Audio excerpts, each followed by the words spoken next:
That may be the greatest catch I've ever seen in my life. Okay, let's go through. Let's dive into another uncertain week in fantasy football. Like, this is going to be probably the worst fantasy football playoffs of all time with how much uncertainty there is around stars across the league. Guys like Travis Kelce, Tyreek Hill don't even know if they're going to be playing this week.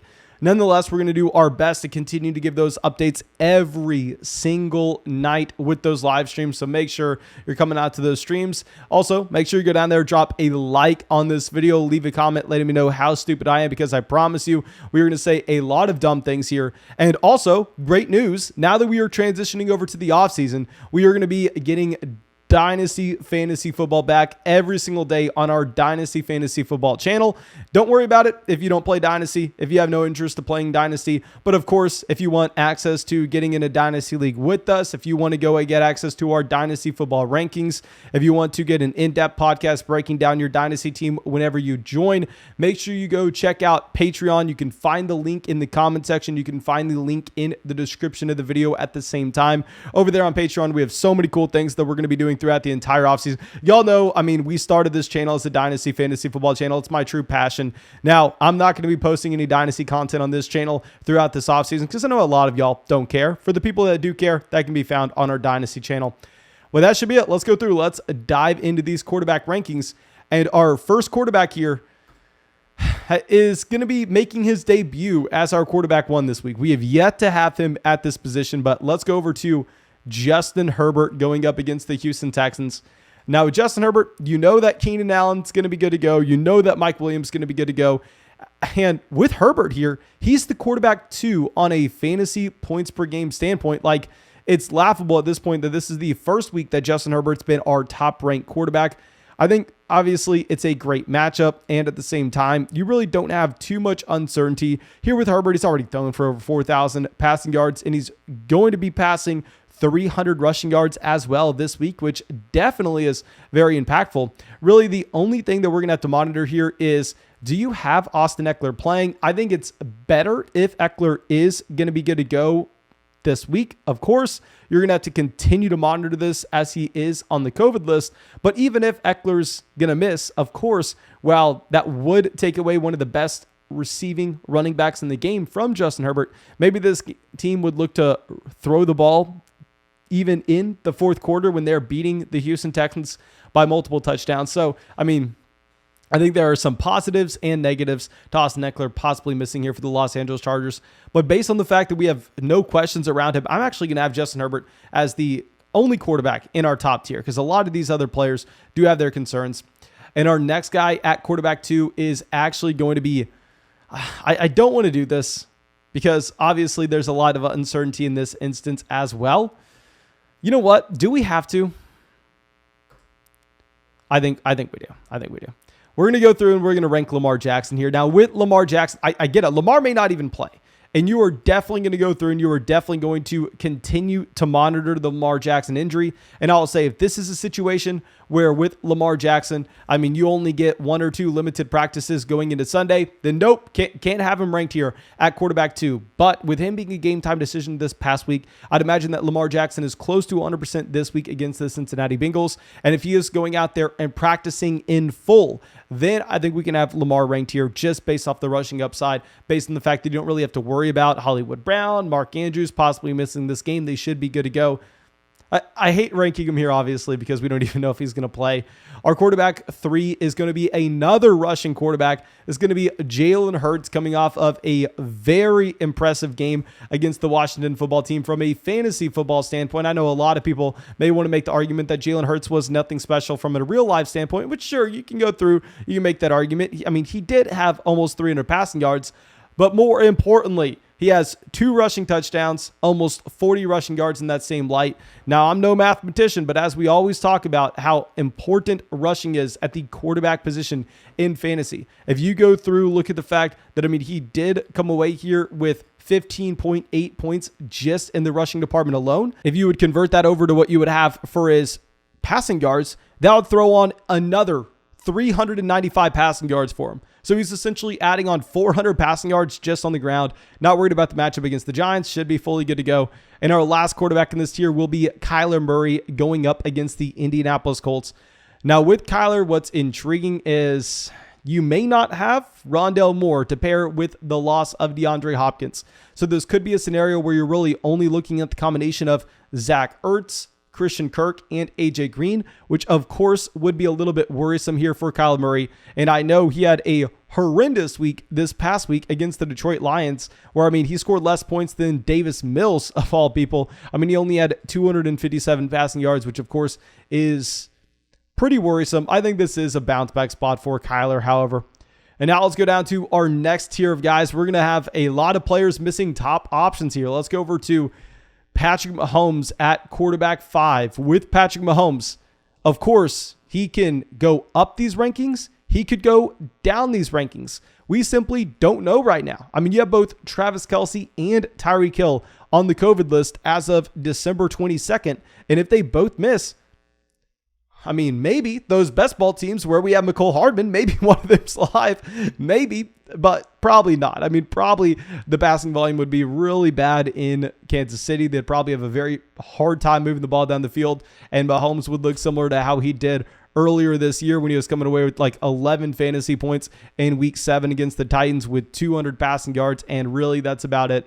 I think there will be very much a panic centered around Mahomes in this offense if you have neither Kelce or Hill, but hopefully we get Kelce back for those best ball teams I previously mentioned. And our next quarterback here will also be without his top options. We'll be without Chris Godwin. We'll be without Leonard Fournette. We'll possibly also be without Mike Evans. Let's go over to Tom Brady here as our quarterback 6. And I know people probably think that this is aggressive with Tom Brady. Trust me, I'm right there with you. I actually wasn't initially ranking Tom Brady at this range. And to be completely honest with my process behind this, what I usually do is I go out there, I just grab every starting quarterback in the league. I go through and I rank them from a fantasy football standpoint based on what I initially think with their matchups. Then I go through and I look at implied team totals according to Las Vegas, combine that with spreads to try to dictate how game flows may be. And some players move up, some players move down. The player moving up here is going to be Tom Brady, where right now Vegas is still projecting the Tampa Bay Buccaneers to be the second highest scoring offense this week going up against the Carolina Panthers. They're supposed to score 28 points in this game, even without Godwin and even without Leonard Fournette. Now, what we have to watch out for is Mike Evans. I'm hoping Mike Evans plays. If Mike Evans does miss, we're probably going to be moving Tom Brady down a couple more spots, because then you'd be looking at Tyler Johnson and Antonio Brown as the top 2 options there. And now going over to our next quarterback, we're going to have someone else that moved up our rankings after we checked out those implied team totals. This is going to be Dak Prescott going after the Washington football team. And with Dak, he has been very bad. Very, very bad over the past month. If you're looking at, let's just call it since week 10 here for Dak Prescott. Weeks 10, 11, 12, 13, 14, 15. Actually, we can narrow this down to just 5 weeks. Let's look at the past 5 weeks here from Dak Prescott on a points per game basis. Dak is, hilariously low. He is down there at quarterback 27 on a points per game basis behind names like Derek Carr, Zach Wilson, Taylor Heineke, Justin Fields, Tua Tagovailoa, Andy Dalton. He is very, very low. And the reason for that is, you've had the Dallas Cowboys defense as a dominant unit, and you've had this team be able to lean on the run here. And that should probably be the case in this game as well, where the spread is 10 points. So Dallas should be leading the majority of this game. However, right now, if you're looking at implied team totals, the Dallas Cowboys are supposed to be the highest scoring team of the week. And as we say all the time, Vegas knows more than you. Vegas knows more than myself. And if that's going to be the case, we probably have to go through and we probably have to rank Dak Prescott as a mid quarterback 1, even though he's been very bad. And the last quarterback in this tier is also going to be someone that I think we need to be panicking on based on him losing options in his passing game, and throw that on the fact that he has a really tough matchup. This will be the Buffalo Bills, Josh Allen, where right now, the Bills are supposed to score the same amount of points this week as the Denver Broncos, as the Tennessee Titans, as the New Orleans Saints. They're supposed to be a pretty bad offense compared to usual, and it's because This is the best defense in the NFL for the New England Patriots. They just shut down Carson Wentz to 57 passing yards. Now, I know they were able to just lean on Jonathan Taylor there. I know it's a little bit of a different scenario, but to look at how dominant this New England Patriots defense has been over the past 2 months, I mean, it's been ridiculous. You're also looking like you will have no Cole Beasley, also looking like you'll have no Emmanuel Sanders for this game. So, I mean, removing 2 of his top receiving options is probably going to hurt Josh Allen at the same time. To be honest, the only reason I even have Josh Allen here is just based off the rushing upside alone, knowing that if he can get to 60 rushing yards and if he can get to the rushing touchdown, that can almost just save his fantasy day. And now let's go down to our next tier of players. And actually, I apologize, Thomas. Let's have Josh Allen down here in this tier alongside Aaron Rodgers. Because, I mean, if we're looking at Josh Allen, as we said, that's such a bad matchup. And yeah, we are going to have Aaron Rodgers as our next quarterback, as quarterback 9. With Rodgers, obviously, is significantly better than a lot of the other quarterbacks on this list. I mean, he is a way better NFL talent. The thing with Rodgers is when he has no rushing upside at all, it is going to cap his ceiling a little bit here. So I know that quarterback 9 looks a little low, but keep in mind a couple things. If you're looking at his points per game so far this season, he's the quarterback 9. To go along with this, it's not a great matchup against the Cleveland Browns. The Cleveland Browns defense is actually one that I'm going to be looking to avoid. I think Rodgers is a very consistent, a very safe quarterback option, one that I probably wouldn't be too excited about, however.